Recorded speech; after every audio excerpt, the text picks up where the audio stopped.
Greetings to all. Myself, Dr. Linta Arora, Assistant Professor, Department of Botany, Government PG College, Bara, Rajasthan. Today, we are going to study about rubber plant. Rubber plant, scientific name क्या है इसका? Hevea brasiliensis. Common name para rubber. इसका useful plant part क्या है इसका? स्तंभ से प्राप्त लेटेक्स रबर चीर। इसका ओरिजिन कहाँ से हुआ? ओरिजिन इसका हुआ साउथ अमेरिका से। ट्रॉपिकल व सब ट्रॉपिकल क्षेत्र में आरोही काष्ठीय या उधर पादप से एक दूधिया मिल्की लेटेक्स निकलता है, जिसका वे श्रवण करते हैं। इसे हम क्या बोलते हैं? मिल्की पदार्थ जो प्लांट से निकलता है उसे हम बोलते हैं लेटेक्स। लेटेक्स एक विशिष्ट प्रकार की लेटेक्स सेल या लेटेक्स ट्यूब में भरा होता है। लेटेक्स में हाइड्रोकार्बन, ऑर्गेनिक एसिड, खनिज, minerals, starch, sugar, protein, enzyme, alkaloids, resin, गोंद आदि इसमें उपस्थित होते हैं। कोलंबस ने अपनी खोज यात्राओं के दौरान हेती के निवासियों, अमेरिका में कोलंबस गया था जब, तो कोलंबस ने अपनी खोज यात्राओं के दौरान हेती के निवासियों को रबड़ की उछलने वाली व वाटरप्रूफ गेंद से खेलते हुए देखा। उसे ये स्थानीय भाषा में केकूच कहते हैं। कोकीच का मतलब क्या होता है? वीपिंग वुड, क्योंकि ये एक वृक्ष से उत्सर्जित होने वाले गोंद से तैयार किया जाता है तैयार किया जाता है, इसलिए हम इसको हेती में क्या है कि हेती के जो निवासी हैं, जब उन्होंने एक वृक्ष था, रबर प्लांट था, उसको कट किया, वहाँ से जो सीक्रेशन निकला उससे उन्होंने एक गेंद बनाई और उससे खेला, तो इसको उन्होंने केकूच बोला। यानी कि पेड़ को जब कट किया तो पेड़ रोने लगा, इसलिए उसने इसका नाम वीपिंग वुड रख दिया, इस पेड़ का नाम वीपिंग ट्री रख दिया, और उससे गोंद तैयार की, उसका नाम उन्होंने क्या रख दिया? केकूच नाम रख दिया। जोसेफ प्रिस्टले ने 1770 में इसका नाम रबर नाम दिया, क्योंकि ये पेंसिल के चिन्हों को मिटाने में भी सक्षम होता है। चार्ल्स गुडियर ने 1839 में रबड़ का वल्केनाइजेशन किया, जिससे रबड़ उद्योग में क्रांति आ गई। Origin and distribution of rubber. Botanical name मैं आपको पहले बता चुकी हूँ, हीविया ब्रेसिलियंसिस। वर्निकुलर नेम पारा rubber. Family Euphorbiaceae. Useful part secretions जो होते हैं इसके रबड़ के, ये इसका यूजफुल पार्ट क्या है? इसका स्तंभ से प्राप्त लेटेक्स। हीविया उष्णकटिबंधीय दक्षिणी अमेरिका, ब्राज़ील की अमेजन वैली का स्थानीय पादप है। यहाँ पर अमेजन वैली में ये अमेरिका में, दक्षिण अमेरिका में अमेजन वैली में ये जंगली पादप के रूप में उगता है। इसके अलावा ये पेरू, बोलिविया, कोलंबिया के में भी जंगली अवस्था में मिलता है।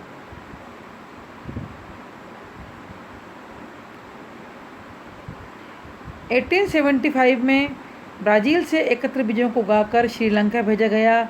श्रीलंका से मलाया, इंडोनेशिया में स्थापित किया गया। इसके अतिरिक्त रबड़ का रोपण लाइबेरिया, पश्चिमी अफ्रीका में भी किया गया। भारत में रबड़ का वृक्षारोपण 1902 में केरल में प्रारंभ हुआ। Malaysia, Thailand, Indonesia, Sri Lanka, Bharat, दक्षिणी अमेरिका, ब्राज़ील जो है, अफ्रीका, नाइजीरिया, लाइबेरिया, जायरे में हीविया की खेती की जाती है। मलेशिया, थाईलैंड, इंडोनेशिया, श्रीलंका व भारत सामूहिक रूप से विश्व के कुल रबड़ उत्पादन का 90% उत्पादन करते हैं। रबड़ उत्पादन कुछ मुख्य कुल के पादपों से प्राप्त होता है। मेनली क्या है इसमें से? Euphorbiaceae, Moraceae, Apocynaceae, Asclepiadaceae, Sapotaceae. व्यापारिक रबड़ के कुल उत्पादन का 90% से अधिक उत्पादन हीविया ब्रासिलियेंसिस से प्राप्त होता है, जो कि यूफोर्बी कुल का पादप है।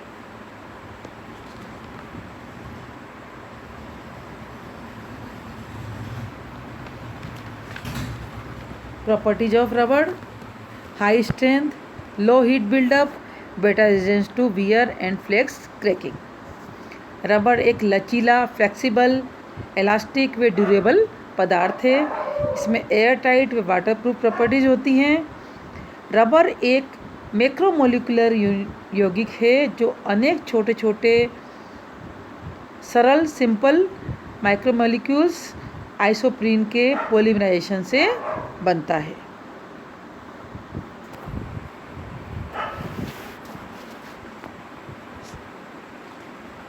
Hevea brasiliensis is a diploid perennial monoecious and cross-pollinated tree species. It belongs to the genus Hevia and botanical family is Euphorbiaceae.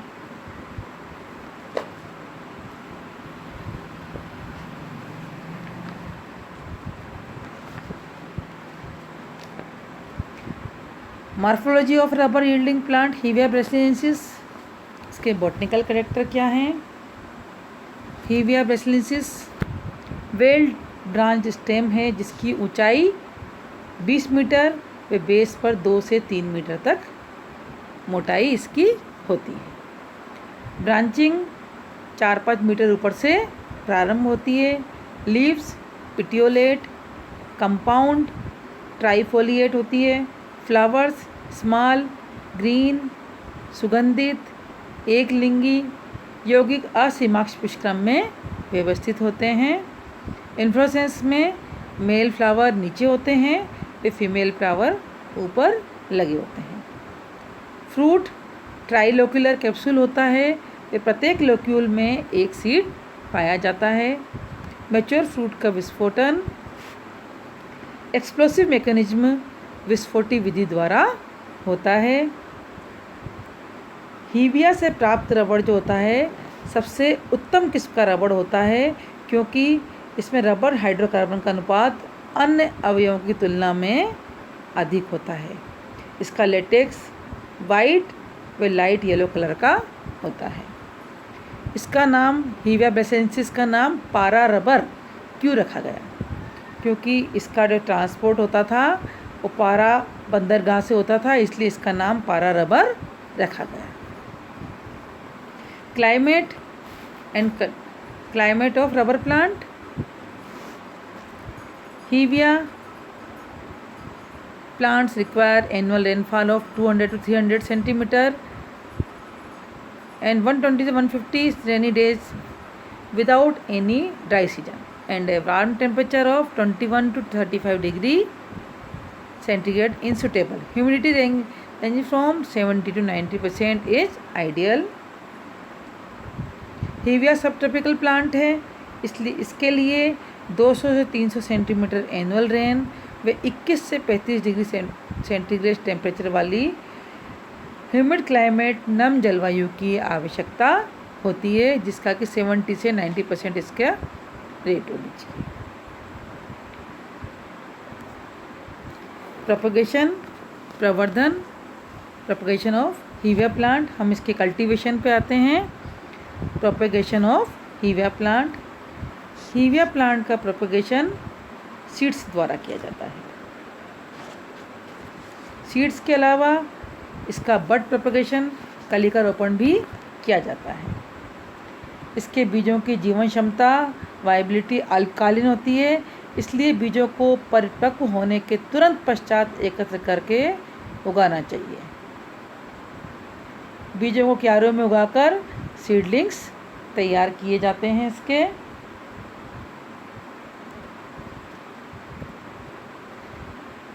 स्वस्थ पौधे का चयन कर जून जुलाई माह में इन्हें गड्ढों में स्थानांतरित करते हैं। प्रारंभिक अवस्था में पौधों को 4.5 से 5 मीटर की दूरी पर रोपण किया जाता है, जिससे 1 हेक्टेयर में कम से कम 500 पौधों का रोपण किया जाता है। अब नेक्स्ट स्टेप आता है प्रूनिंग। प्रूनिंग यानी कि कटाई छटाई।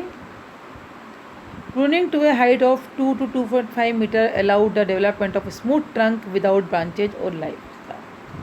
प्रूनिंग का कार्य कब करते हैं? जब इसका जो ट्रंक होता है 2 से 2.5 मीटर की लेंथ में होता है, तब इसमें कटाई छटाई का कार्य, प्रूनिंग का कार्य करते हैं। प्रूनिंग क्यों की जाती है? इसकी पौधे को घना बनाने के लिए इसकी प्रूनिंग आवश्यक होती है। नोट के ऊपर से कट करते हैं।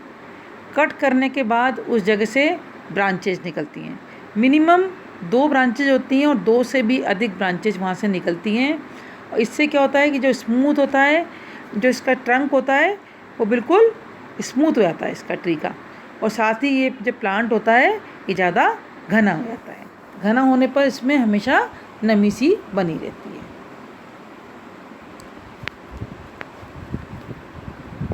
इसके बाद intercropping. In the first 2 years the land is not fully occupied by the rubber plant. The interspace can be utilized for growing intercrop which do not interfere with the growth of rubber plant. First 2 साल का जो time होता है उसमें क्या होता है कि इसकी बहुत धीरे धीरे ग्रोथ होती है, तो जो लेंथ का एरिया होता है वो खाली पड़ा होता है, तो उसको ऑक्यूपाई करने के लिए हम बीच में दूसरी फसल को उगा देते हैं। The common intercrop cultivated in rubber plantation is banana, pineapple, tuber crop, ginger, turmeric, vegetables and medicinal plant. इनके बीच में जो फसल उगाई जाती है उसमें banana, pineapple, tuber crops, ginger, turmeric, vegetables और मेडिसिनल प्लांट्स को इसके बीच बीच में उगा देते हैं। मल्चिंग करते हैं। इसके बाद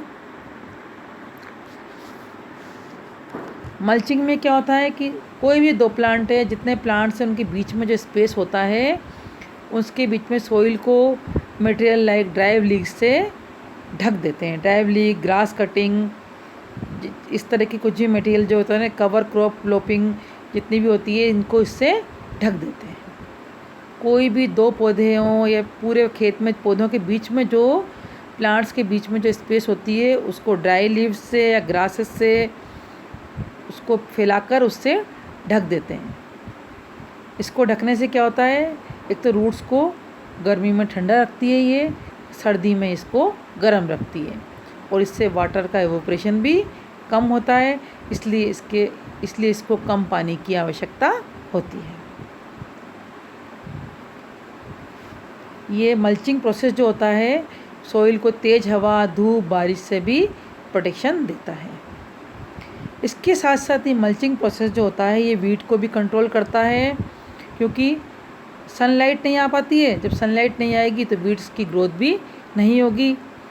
इसके अलावा फिर भी इसमें कई वीड्स इसके अंदर रुक जाते हैं, तो उन वीड्स के कंट्रोल के लिए कई डाईयूरोन, सेमाजिना, एल्चोर, पेराक्वेट,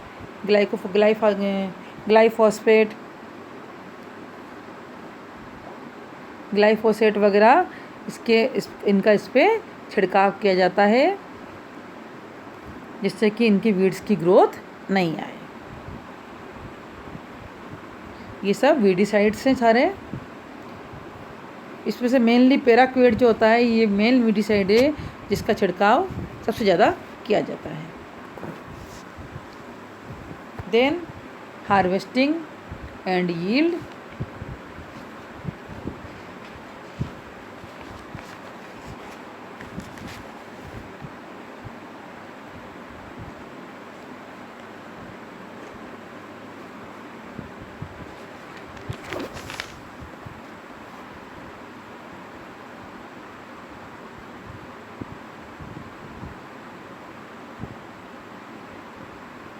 सबसे पहले प्रारंभिक काल में क्या करते थे, हीविया के रबड़ का एक्सट्रैक्शन करने के लिए क्या करते थे, हीविया के पातों को काट कर लेटेक्स को इकट्ठा कर लिया जाता था।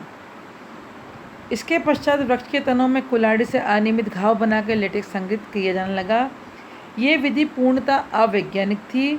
इसके घावों से संक्रमण भी प्लांट्स में बढ़ जाता था। इसलिए आज का लेटेक्स के संग्रहण व संधारण को वैज्ञानिक विधि द्वारा किया जाता है। आजकल विशेष चाकुओं की सहायता से चीरा लगाकर लेटेक्स को इकट्ठा किया जाता है।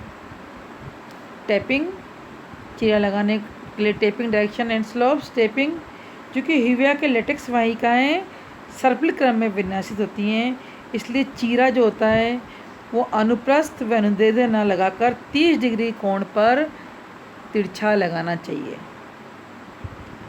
तिरछा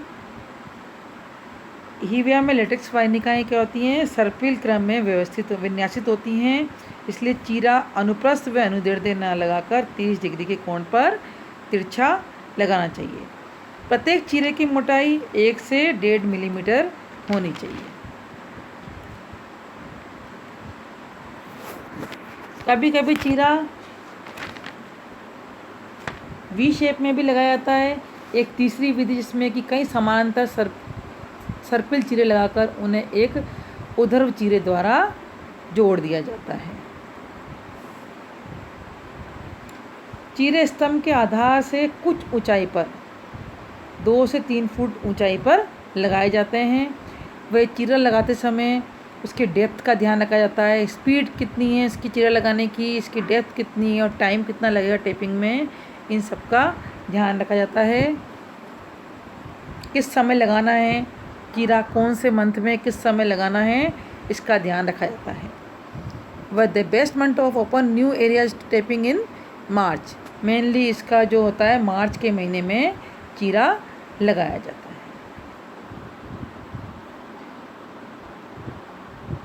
चीरे स्तंभ के आधार से कुछ ऊंचाई पर 2 से 3 फुट ऊंचे पर लगाए जाते हैं तथा इस बात का ध्यान रखा जाता है कि इसकी एधा नष्ट ना हो। सामान्यतः एक समय में स्तंभ से एक तरफ की अच्छी दूरी, मतलब कुछ एक तरफ से अच्छी दूरी पर ही एक एरिया में चीरे लगाए जाते हैं। लेटेक्स एकत्रित करने के लिए चीरे के ठीक नीचे एक बर्तन या पात्र रख दिया जाता है, जिससे धीरे धीरे इसका लेटेक्स इसके अंदर एकत्रित हो जाता है।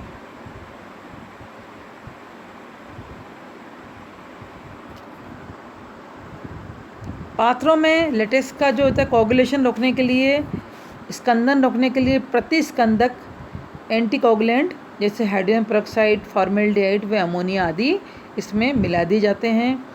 चीरे के निचले भाग पर वृद्धि हार्मोन जैसे 2,4-D, 2,4,5-T के इंजेक्शन द्वारा लेटेक्स की मात्रा को 30% तक हम बढ़ा सकते हैं।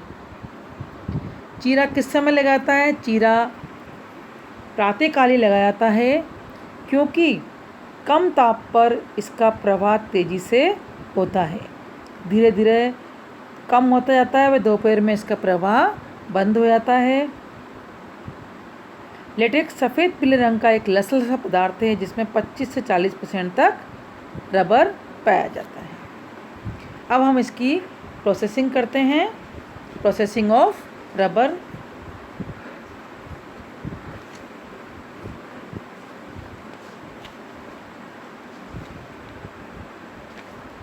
लेटेक्स को एकत्रित कर लेते हैं। पहले तो एकत्र करने के बाद उसमें एंटीकोगुलेंट वगैरह मिला देते हैं ताकि ये कोगुलेंट नहीं हो।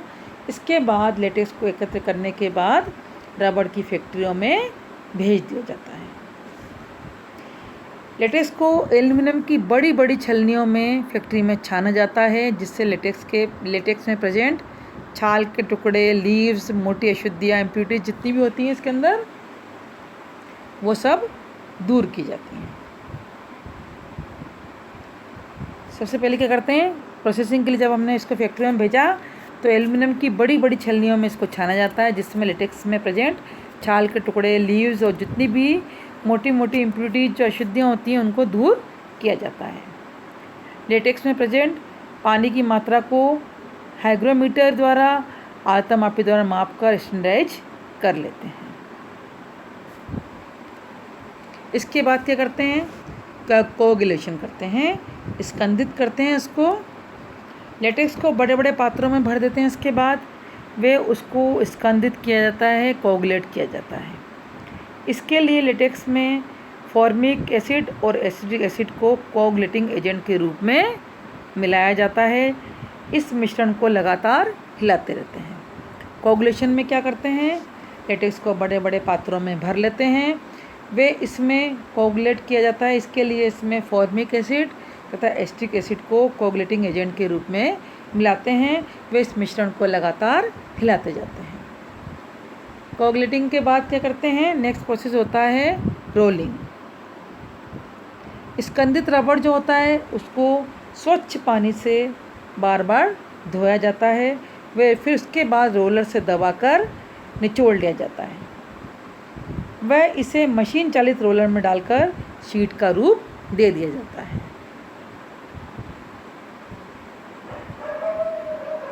फिर रोलिंग के बाद नेक्स्ट स्टेप आता है ड्राइंग का। स्कंदित रबड़ को पानी से धोया जाता है, फिर इसके बाद रोलर से दबाकर इसको निचोड़ दिया जाता है। जब रोलर से इसको निचोड़ने के बाद ये शीट का रूप दे दिया, अब इसको सुखाया जाता है। ड्राइंग का प्रोसेस होता है। रबड़ की शीट को सुखाने के लिए स्मोक हाउस में रखते हैं। वे इन कक्षों का टेम्परेचर 50 डिग्री सेंटीग्रेड या कभी कभी 40 to 60 वैसे इसके लिए 50 डिग्री सेंटीग्रेड के आसपास रखा जाता है, लेकिन 40 to 60 डिग्री सेंटीग्रेड के आसपास रखा जाता है। लेकिन इसके लिए बेस्ट टेम्परेचर होता है कि हम इसको 50 डिग्री सेंटीग्रेड से कम तापमान पर ही रखें। वे 2.5 मिलीमीटर शीट सूखने में कम से कम 3 से 4 दिन का समय लगता है। इस शीट से हम अनेक प्रकार के रबर तैयार करते हैं। ड्राइंग में क्या करते हैं, रबर की शीट को सुखाने के लिए स्मोक हाउस में रखते हैं। इन कक्ष का तापक्रम 50 डिग्री से कम ही रखा जाता है। वे इस शीट को सूखने में 2.5 मिलीमीटर की शीट सूखने में कम से कम 3 से 4 दिन का समय लगता है। अब हम इस शीट से अनेक प्रकार के रबर तैयार करते हैं। Sorting, baling and packaging. Rubber तैयार हो गया, इसको सॉर्टिंग कर दी, इसका बेलिंग करके पैकेजिंग करके इसको मिल्स में भेज दिया जाता है। बेल्स बना के इसके पर किलोग्राम के और इसको मिल्स में भेज दिया जाता है। Vulcanisation of natural rubber. Natural rubber का वल्कनीकरण। संधारित रबर जो हमें प्राप्त होता है वो क्या होता है, उसमें अधिक ताप पर लचीली होती है, वे कम ताप पर भंगुर होती है, इसलिए औद्योगिक उत्पादों में ये यूज़फुल नहीं होता है। रबड़ को अधिक चिरस्थायी, लचीला व तापरोधी बनाने के लिए इसका वल्कनीकरण करना आवश्यक होता है। वल्केनाइजेशन की खोज चार्ल्स गुडियर ने की थी 1939 में। इस क्रिया में रबड़ को सल्फर के साथ उच्च ताप व दाब पर गर्म किया जाता है।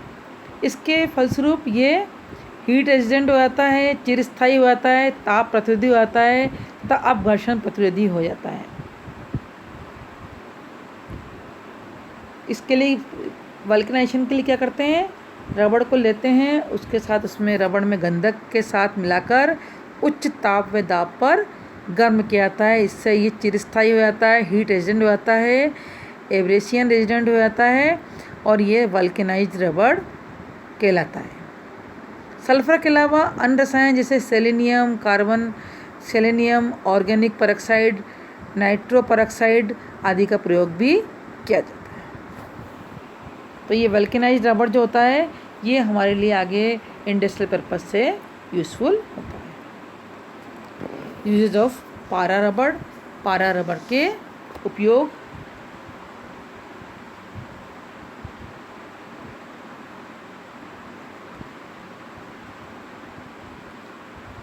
%70 से अधिक रबड़ का उपयोग विभिन्न प्रकार के वाहनों के टायर ट्यूब बनाने में होता है। About 70% of rubber produced is utilized to manufacture tire, tube and other article associated with the automobile. 70% से अधिक रबड़ का उपयोग टायर, ट्यूब व ऑटोमोबाइल से संबंधित सामानों के बनाने में प्रयोग किया जाता है।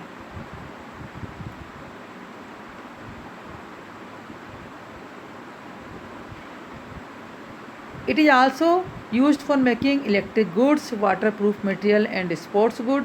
इसके अलावा इसका उपयोग इलेक्ट्रिक गुड्स बनाने में, वाटरप्रूफ मटेरियल बनाने में व स्पोर्ट्स के मटेरियल बनाने में इसका उपयोग किया जाता है। रबड़ का उपयोग खेल उपकरण बनाने में, रबराइज्ड वस्त्र, रेनकोट आदि बनाने में, एडेसिव टेप इत्यादि बनाने में इसका उपयोग किया जाता है। इसका उपयोग, रबड़ का उपयोग गुब्बारे, दस्ताने, ग्लव्स, हॉस्पिटल में ग्लव्स काम आते हैं, इलेक्ट्रिक डिपार्टमेंट में ग्लव्स काम आते हैं।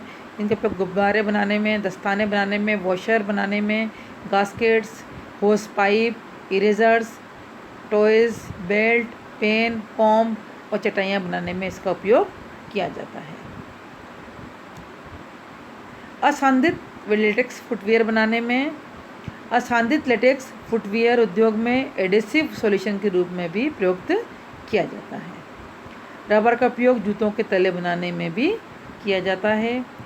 फोम रबड़ का उपयोग गद्दे, तकिए, फर्नीचर व मोटर गाड़ियों की गद्दियों के निर्माण में भी किया जाता है। रबड़ का उपयोग टेलीफोन, रेडियो, टेलीविज़न के केबल्स, कैबिनेट्स व चिकित्सकीय उपकरणों में भी इसका उपयोग किया जाता है। बिजली के तारों के इंसुलेशन में भी रबड़ का उपयोग किया जाता है। एग्रीकल्चर इक्विपमेंट बनाने में भी रबड़ का उपयोग किया जाता है।